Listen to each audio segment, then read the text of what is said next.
In the heartland of America, where the vast prairies of Nebraska stretch under endless skies, a quiet but profound awakening is taking place, particularly amongst the younger generation. For years, many have lived their lives unaware of the larger forces at play, navigating their daily routines with a sense of personal responsibility for their happiness and struggles.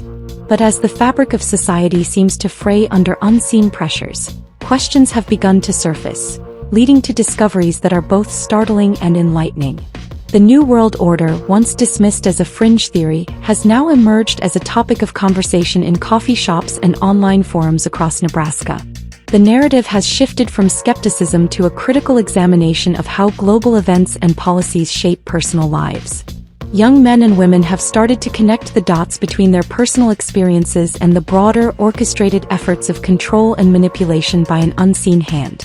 The journey into this realization began with a simple yet profound observation. The news they consumed was not merely informative but manipulative. Every major event, from pandemics to economic downturns, seemed to push for the same outcome: more control, less freedom. It's like watching a script play out where the news isn't telling us what happened, but what they want us to think happened. Observations align with research uncovering the NWO's strategy of using media to shape perceptions, pushing for global governance under the guise of solving global crises.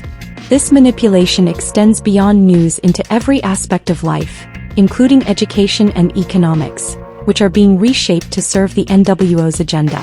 Educational reforms aim to produce compliant citizens rather than independent thinkers. Students of all ages are taught to follow, not to question. Curricula has shifted towards global citizenship over national pride or personal creativity. This realization is not confined to classrooms. It's evident in the job market, where economic policies seem designed to keep individuals dependent and insecure, fostering a need for the very control the NWO seeks. The most chilling aspect for young women is the understanding of how their very lifestyle and happiness have been subtly engineered. Many women in Nebraska, once attributing their life's dissatisfactions to personal failings, are now seeing the pattern.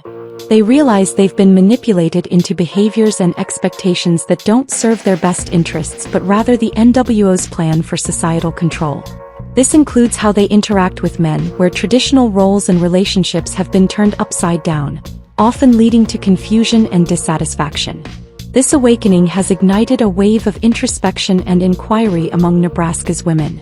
They are now questioning why they were encouraged to steer men in ways that might not serve either gender well.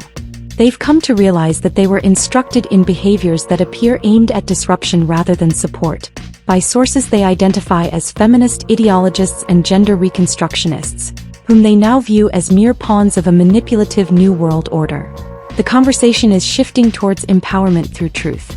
Women are not only seeking answers but are also beginning to trust more in the men in their lives who display leadership and integrity, moving away from the manipulated ideals they've been sold.